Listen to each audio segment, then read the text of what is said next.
Greetings. This is Iyanda Siraj, the Eclectic High Priestess. I hope that I'm finding you well and in high spirits. If you are a first timer, thank you so much for deciding to share space with us today. We welcome you and we have so much gratitude for you. Today, we are going to do a pick a card. Who are you in this new chapter, or who are you in this new story? Okay, so we have, let's see what I have over here to use. Okay, let's see. We have 3 cards here pulled. First one's going to be this lapis slate. The Palo Santo that is currently smoking because it's sitting over here. And this soap sample from Sage and I'm Apothecary in Oklahoma City. I don't know which soap it is, but those are your 3 choices. We have the lapis stone, slate, the Palo Santo, and the soap sample. Question is, who are you in this new chapter or this new story? Okay, so let's get started here. There's something else over there smoking. All right, let's get started with the one under the lapis plate. You have the apocalypsis. Okay, these are archetypes. The apocalypsis is a initiation, I believe. That's an initiation. So speaking to who you are, I'll read the message for these cards after the messages are complete. So yeah, so with this one, like I said, this one is an initiation. I feel like it's an initiation like of truth, of inner truth, of darkness. It's an initiation of like, I'm seeing the justice card. I'm seeing that balancing of the scales. I'm seeing that. So in this new chapter, a new story, I'm hearing agent of truth or agent of light, agent of truth, meaning that not only are you living a life of truth. So most importantly, you're living a life of truth. Okay. You are also having clear vision of what is truth and what is falsity. So this is not to say, I do see some people taking this too far and kind of like making themselves like the judge of everyone, but this is not the case. What it is that you're going into this new chapter as with the ability to see truth, with the ability to carry truth, embody truth. Okay. So this is a beautiful energy to be in, because that means that when people come to you, they'll get truth. Now, whatever that truth is, this doesn't look like you always telling them something about themselves, but this looks like them being with you, around you, seeing you, witnessing you in your day to day, and they gain for themselves. They gain for themselves a truth about them, about life, about what's possible, maybe. Okay, so it does feel like that. You are an agent of truth, and it feels super empowering rather than judging or condemning. It feels like it's very empowering, the truth that you're going to be showing and the truth that you're going to be carrying. I'm being drawn to look at the pattern here, because on one end it does look like a cool like paisley type of thing, but it also to me looks like scales of a dragon or scales of something, right? And so there's that beauty in darkness, or that beauty in danger, some type of element there that you're going to be presenting to people, the beauty of struggle or something along those lines. It feels like. Let's see with just a few cards here what energy is going to really be here. Let's clarify the apocalypses, the Tower. Okay, so that definitely makes sense. There's scorpionic energy coming up here, so that does tell me that you are showing people the beauty of certain stings. You're showing people the scars and with the beauty, the intricate art that came from these scars. That's kind of like what's happening here. You're agent of truth. So whereas Many people, now whether people are all the way on the positive polarity, then you're giving them the truth of what the darkness can bring. If they're all the way on the dark polarity, you're bringing them the truth of what light can bring. So it does feel like there's these major truths that you're introducing to people or allowing people to see for themselves. Look how the two Seraphats, one is dark and one is light in the tower. Okay, so then you also have Mars energy up here. So it's really speaking to the force. Like it's like you're showing up as a force. And I'm like seeing like the final page for people, you know. And I don't mean to overinflate you because while we all hold important parts in people's lives, it's just there is this sense of like when people come to you, it clicks. You know, once they make it to you, it clicks. So that would have built up, and then you would have served as the final hit that brings the tower down for them. Okay. Five of Wands, the Lord of Strife. Yeah, see where I talked about struggle. It talked about the beauty in struggle, the beauty of enduring. This is also North Node, so it talks about energy of bringing the truth forward of what's a certain experience, a certain pain or struggle, what the purpose was in the new story, like what it's adding to the new chapter or how it plays a part in the new story. Okay, so you also have the Queen of Wands at the bottom, which talks about the beauty of things. So the beauty of the strife, the beauty of the pain, the jewel in the mud. I just shared yesterday or the other day one of my quotes. Valuable minerals are often found in muddy trenches. And then the next part says, will you forfeit eternal gold? Like, will your fear of dirt cause you to forfeit eternal riches? So does your fear of dirt cause you to forfeit eternal riches? Yeah. So there's something here about like your life purpose, what you're supposed to be in this lifetime, who you're supposed to be, what you're supposed to accomplish, and how all of these things are adding to your toolkit in order for you to complete that, or in order for you to accomplish that. Okay, I'm gonna get one more card here.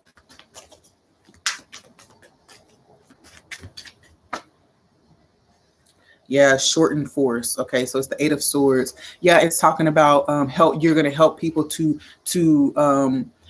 augment their reality or augment their understanding or perception of things. Where if they feel trapped, you're going to show them the value of that feeling. Or so there's something there. That's a beautiful message though that says that you are definitely bringing healing to people through truth, through clarity, through an understanding of an opposite polarity, perhaps.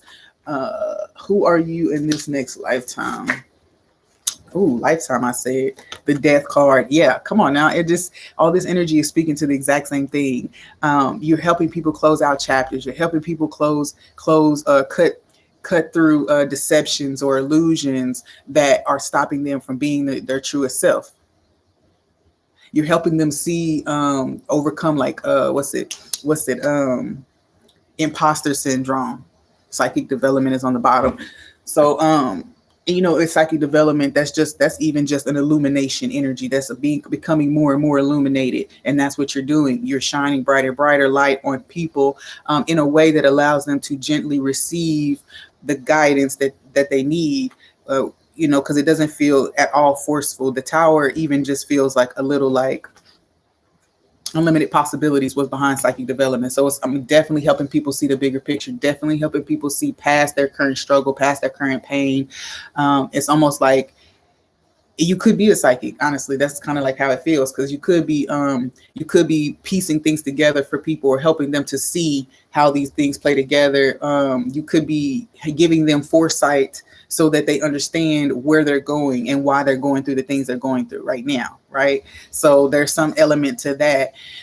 Is there anything else I should add to this? No, I'm gonna read the card and then I'm gonna move on. Let's see. An initiation. So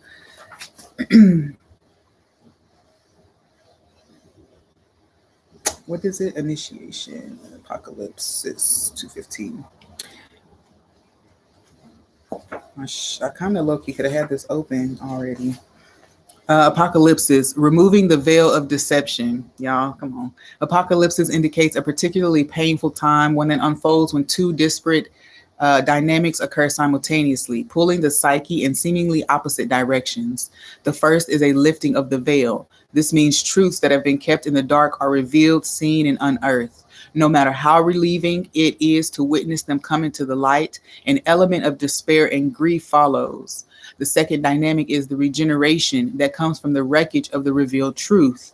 The old narrative breaks and a new story forms. Apocalypse's energy is similar to a forest fire's devastation for the sake of regeneration. Oh, okay. So you know how they set fires in forests so that the the the ashes and stuff can put nutrients into the soil, and then they can grow a better whatever, a better quality crop or whatever the case may be. So the veil lifts and we see who and what has been hiding.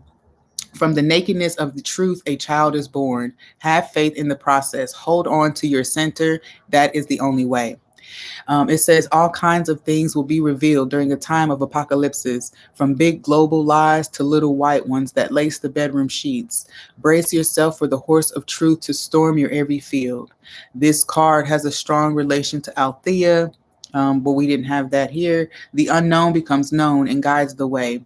When this is in its darkness, it's nihilism, fatalism, and hopelessness. Okay, so I feel like we covered that pretty well. So let's move on to group two. If you have picked the Palo Santo, then this is your message here. Okay. You have the Venom. Who are you in this next chapter? The Venom. I believe the Venom is a tool in this deck. It's a tool. And, okay, so in this new, this is very similar to the other one.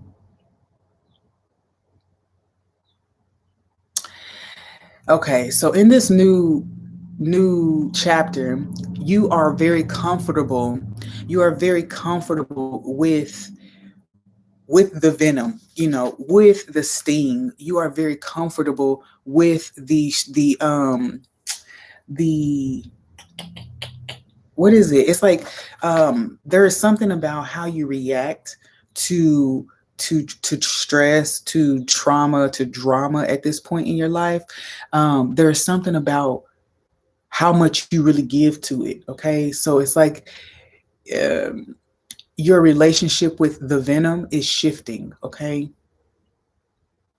so this is not saying, I feel like in some people's situations, you might be the venom and it's very helpful for them, okay? Because just like group one, it sounds like this group may be a group that if given the opportunity or put in that place or given the responsibility, you would be the person who would be able to say very clear and cut without any concern for anybody's feelings what needed to be said and just to put it out there, okay? And you would also be the person who would see the value in that, in doing that, you would also be able to take the backlash from that, so in this new chapter, you have a venomous energy that is supporting you right now because it feels very protective of yourself and defensive of yourself, but then it also feels very much dominant in other people's reality, okay,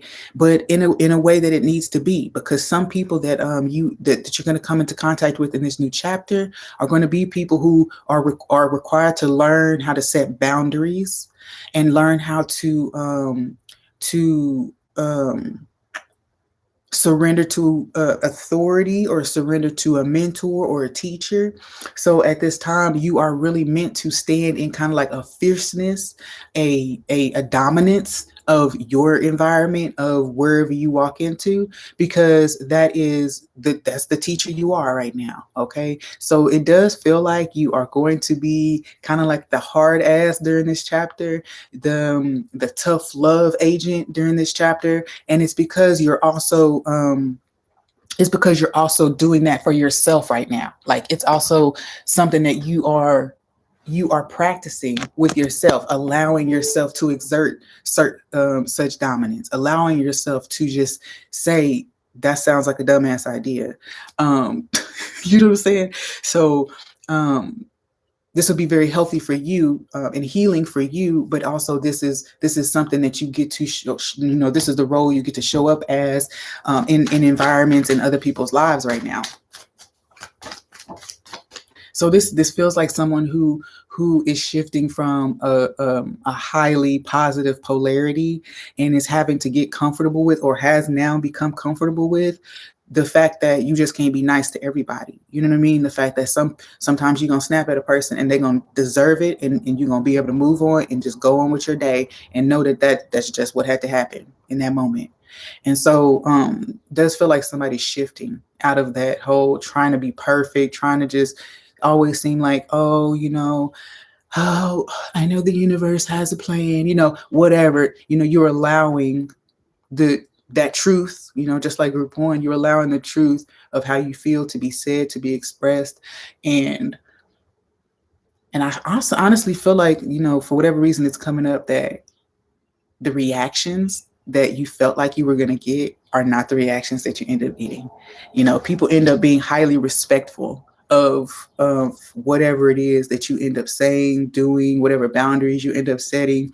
Whereas you may have been one of those people pleasers who had a fear of saying what you really felt because you didn't know how people would respond to it. Okay, so to clarify, you have the Princess of Wands. That is speaking to that fiery energy. I do feel like it's pretty fiery. There's a boldness. There's a boldness that she's exhibiting here as the Princess of Shining Flame, Princess of the Shining Flame. So it's like, yeah, you come in with ferocity. You're not really concerned. Oh, you're not overly concerned with the emotions of the situation. You're just trying to make sure that what needs to be experienced, what needs to be felt, heard, seen, is felt, heard, and seen. And you're coming raw. Like that's kind of just how it is. So I really love that energy for you guys. Yeah, it's like you kind of like blowing the horn on a certain things. This is not a like blasting somebody's business type of thing. This is a very personal one-on-one, or in a small group, or in a room full of people, not necessarily like super, super large scale. It feels a very like interpersonal type of thing that's happening. Okay, what else do we have here for who group 2 is in this new chapter? King of Pentacles. It's you are the ox that's pulling the cart, because it's like or if you are the driver, you are the one who's whipping the bull, making it get up and go so that the chariot can get to where it needs to get to. Okay, so it's like you hitting that whip, you cracking the whip, and it's leading to a lot of people being able to create a better sense of structure in their life, and this is how it's affecting you as well, because remember, you're the teacher, but you're also teaching you. Your soul is also giving you this experience so that you can build on that element in yourself, that leadership quality that requires, to put your thumb down on somebody when it's necessary, okay, in order for the job to get done. So we're not talking about putting people below work or goals or anything like that. It's just saying, there are these qualities that you need to be able to have. You're practicing your stern, being stern, keeping your boundaries intact. Whereas, before you could, I was going to say blur lines, but that's not really the right terminology. It's you would compromise a lot. You would compromise and say, oh, well, this person always, so I'm gonna just take it easy on them, or for whatever reason, budget is coming up, maybe because this is the King of Pentacles. But it's like sometimes, like for instance, if you charge a certain price and people come and they're looking to get a different price, it's like sometimes you would bend that instead of now, like and instead of sticking with it. But now you're like, no, that's not the right booking. This is what you should be booking. And then if they don't book you, but like, okay, whatever. All right. So it's like you're not trying to It's not, it's like you're not trying too hard. You're okay with your attitude that you have, and you're letting other people see it so that they can decide whether they're okay with it too. Okay. So on a personal level, that sounds really dope. And then even on like what you're doing for other people during this time, giving them this right straight in their faceness, yeah, see the hangman, you're taking them out of the what's it called, the pattern. You're taking them out of the pattern. They're not just there, so now they have some movement because you're kind of putting that thing out there. This is also like all the friends telling that person that they got a nice voice, but they don't have any fruits from it. Every time they put something out, it's not really getting a lot of traction.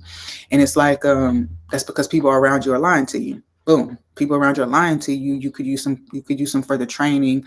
It doesn't, the production doesn't really sound that great. So it's like somebody is just being honest. Like, look, I think you have so much potential, but I don't think you're there yet. And this is where you could use help, type thing, because the Hangman and the Ten of Pentacles. So whatever you're doing is bringing them out of this. They were waiting on this. They didn't know it. They didn't know that they were waiting on somebody to just say it. You know what I'm saying? But when you do, you unlock the potential for them to go ahead and build this Ten of Pentacles, which is material success for a lot of people, but it is a sense of stability, groundedness, and grounding the truth, grounding understanding of what's needed for me to actually reach this, instead of continuing to go down this path of like illusory success that's not really real. It's like just popularity around my friends or people who care about me, or trying to manage my feelings well, or something like that. Put you in a place where you can speed up this person's process, or help them get to where they're trying to get to, because they needed a raw truth. Yeah, the Ace of Wands showing up. It's like you light a fire. Okay. Let's see what else is here. Group 2, this is who you're showing up as, an emotional release. I think that's fitting for what we've been saying. Because Ten of Pentacles is a Virgo energy, and sometimes the Virgo energy can tend to kind of like, perfectionism is a thing, so mistakes, mistakes and things like that are made can be brushed over, or they can try to brush them over to try to keep that image of perfection, of niceness, of whatever. And with the emotional release, it's just saying it's creating space where the truth has to be felt and seen. Like we already said, it's creating that space where the truth has to be felt and seen. And then psychic development is back there again at the bottom. So it's kind of one of those things. It does feel like, if a person has anger to express, then if you have anger to express, you're expressing anger. You're not trying to brush it over. You're not telling people, oh, it's okay. You're doing the best to be respectful of them as well, but you're also honoring what you know for you as your personal truth. Okay. All right. So let's see what we have for group 3. If you pick the soap from Sage and I'm, Apothecary, it smells really good, y'all. But anyway, I really, she's on Instagram. Okay. So if you picked group 3, you got the Cave. Who are you in this next chapter? Who are you in this next chapter as the Cave?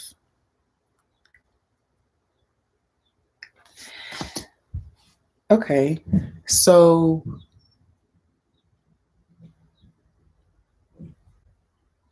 in this new chapter, in this new story, group 3,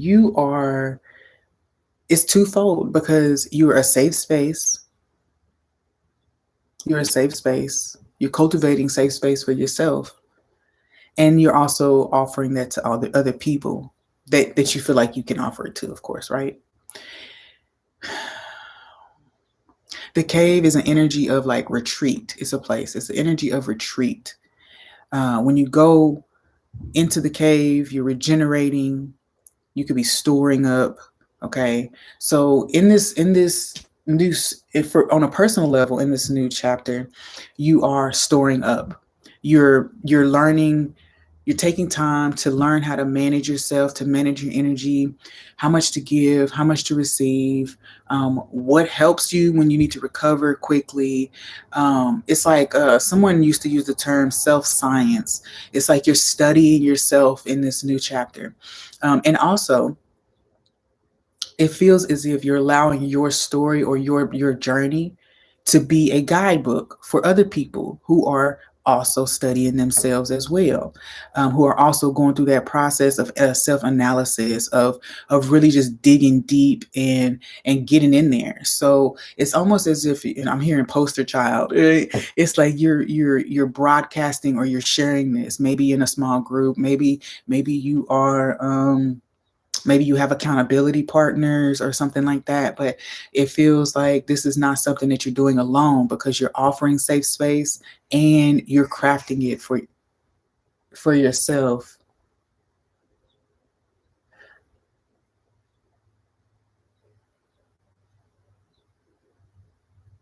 I think the little baby isn't. Hold on, let me go check on the little baby. Oh, Marie, what are you doing? Where are you? I can hear you all the way downstairs. Come here.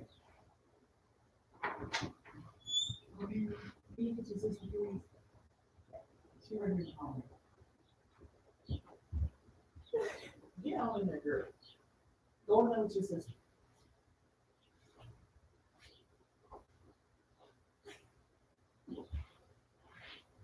Brian, come on.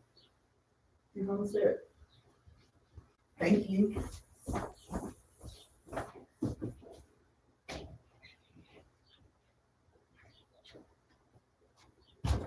Okay. All right. Thank you guys for your patience and understanding. So, group 3, the cave. We talked about you being in a safe space because you're cultivating this for yourself. And while you're doing this, you're practicing the process of deciphering and analyzing what you can give and what you can't give. Okay. So there is this energy of the focus on when you are in a cycle of regeneration, the things that you need, the boundaries that you have to set for yourself. This is also too, when I say you're crafting safe space for yourself and other people, I think that in processes that other people are going through in this new chapter, you're also going to be that place that people can bring themselves to, that offers regeneration. Okay. So they're in their everyday life just like and what's happening is that you're creating or crafting some type of energy to where people can come to you and be relaxed. Now this can be professional because it almost feels like a professional endeavor that you're creating, and it's benefiting you and it's benefiting like your community because of the service that you're offering. So that's a cool thing. I also feel like too, I'm getting this like Northern Star energy here. So I do, like we talked about, you being kind of like sharing the journey or sharing the process. It's almost as if people can kind of look to your light and kind of just not follow your path exactly, of course, but just be encouraged, be motivated, get tips from you if they can, right? So it does feel like you're serving as some kind of like, what's it, what's the word when you promote on social media for people, a I feel like the word is right here too. Anyway, they send you their stuff and you wear it or you promote it. Anyway, okay, so maybe the word will come. What do we have here for the cave? Who are you in this new chapter or reality? The 3 of Swords. Okay. Oh yeah, healing. Oh my gosh, realigning, helping people to realign. This looks like energy healing, some type of healing chamber. Okay, um, it's funny because I'm actually doing that thing, this very thing. This is what it feels like. This feels personal to me. Okay, yeah. So look, you have the Empress and the King of Cups. So big self-love energy here. I do feel that. I feel self-love energy. Empress, King of Cups tells me that um is you big on it because you got the Phoenix down here too. Daughter of the Mighty Ones is the Empress. So this tells me that there's big level healing that you are introducing through just gentleness, through kind of like it feels like pampering. Um, so with the Empress, because that can speak to kind of like physical beauty too. Um, so whatever you're doing, whatever changes you're making, like if you're wearing more natural face, then you're creating safe space for other people to feel comfortable in their skin. You know, if you have like a body positivity like blog or something like that, then then you're going to be being spotlighted in this new season because of your message, because of how you share it, how you've shared yourself so far, or they're going to be asking you to share more of yourself because they're interested.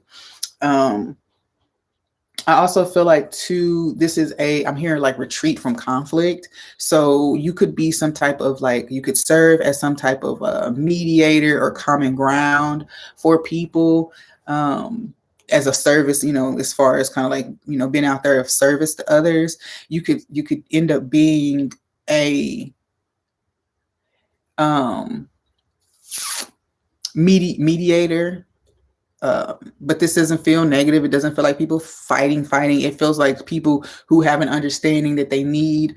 So a counselor. So people they feel like they have an understanding together that they need another opinion or unbiased party, and they're coming to you together. So it doesn't feel like it's like you trying to referee, but it feels like becoming like some type of mediator for people who are having like minor conflict and just needing some advice, help shifting certain perspectives. They just need to be able to talk it out, with a person there or something like that. It feels very supportive. It feels very supportive. A support role is kind of like what you're stepping into, but it's healing for you as well. So that's very beautiful. Because I think I just posted about that, because Reiki, when you're doing Reiki on someone, that energy is flowing through you too. It's not coming from you as some people think, but it's flowing through you. And as it's flowing through you, it's also giving you an alignment. It's also giving you a cleansing, right? And yesterday I was teaching, so we did some attunements or placements, and even those seemed like, I felt like I got a good little, like, you don't ever need a tune up with Reiki, but it felt like I got a little, tune up. You don't need it, but it felt like I did get it, right? In that session. So let's see what else is added here with you guys. You guys got two cards. You got burden and integration. Yeah, see, I do feel as if, see, with the integration card, it feels like you're giving people that space that, when they can't be over here because that's their past self, and they can't quite go over here because that's their future self, and they're kind of like in that still figuring it out, and they need grace, and they need support, and they need encouragement. That's kind of the energy here. With burden, it feels as if you're relieving it, you're helping them to relieve a burden, and all I'm seeing is like massage and things like that. I'm seeing massage and all these things. You're helping them to relieve stress. Okay, this is a great energy as well. When the cave is here, it feels like you are creating sacred space for people. You are a sacred space in this new chapter. So that's beautiful. So beautiful. I feel like y'all know I'll be all over the place. So let's read your message.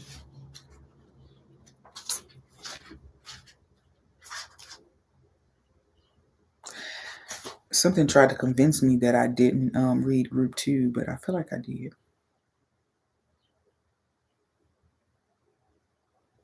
But I might have not.